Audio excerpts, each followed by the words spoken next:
We often hear the claim, right, that electric cars, they don't get the range they claim to get. The manufacturers are exaggerating how far an electric car can actually go.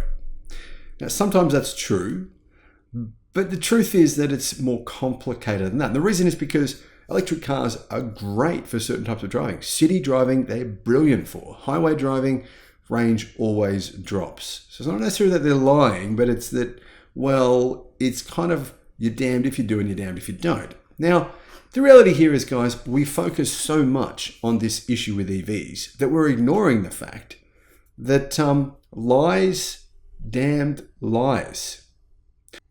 Almost every manufacturer in the world has been caught over the past decade for lying about the MPG of their cars, the miles per gallon. Now, in my opinion, BYD is probably the latest to have done this. They're claiming that their new plug-in hybrid vehicle can do 2,000 kilometers with a pretty small gasoline tank. It's a plug-in hybrid. Now, in the real world, it's going to be lucky to get half of that. Let's be realistic. But I don't want to attack BYD because really, they're probably not the biggest culprits here. BYD is a relatively new car company. They primarily sell EVs. Really, I applaud what they're doing. I love it. The truth is here that the latest findings from the AAA, the Australian Automotive Association's real-world testing program they come out. And they're causing a bit of a stir in the fuel economy area. People who love gasoline-powered cars, they're shocked. They're saying it must be fake. This must be lies. The results expose some very concerning gaps between the fuel efficiency promised in controlled lab environments and the harsh realities faced on the open road. Although the on-road results for the majority of the vehicles, 7 out of 13, were within 10% of lab results, 5 of the vehicles used up to 20% more fuel than they claimed. The worst performer was the BMW X3. It used 20% more fuel than its lab tests predicted. The 2023 MG3, which is a gasoline-powered hatchback, it used 19% more. The Audi Q5, it used 17% more. The 2021 Toyota Yaris Cross, it's a hybrid vehicle. It used 13% more. The 2023 Volvo XC40 used 10% more. However, the Hyundai i30, the Hyundai Staria, Kia Sportage, MG HS, Mitsubishi Eclipse Cross, and the Mitsubishi Outlander all exceeded their lab tests by just under 5%.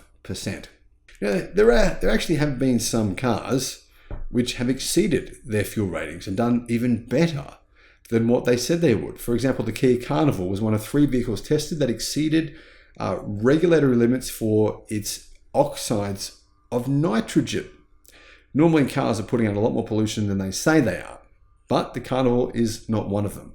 Another car that actually put out less pollution than it says is the Hyundai Staria, and so is the Kia Sportage.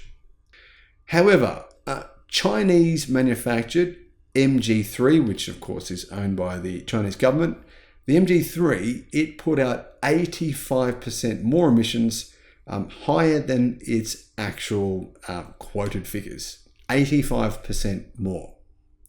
The AAA's real-world emissions results received funding from the Australian government and were established in the wake of the Dieselgate scandal. They were conducted in Victoria, Australia, and these tests adhered strictly to European Union legislation to ensure that fuel consumption and CO2 results are repeatable and minimise the influence of human factors such as driving style and changing traffic flows. Now, the overall takeaway here for me is this.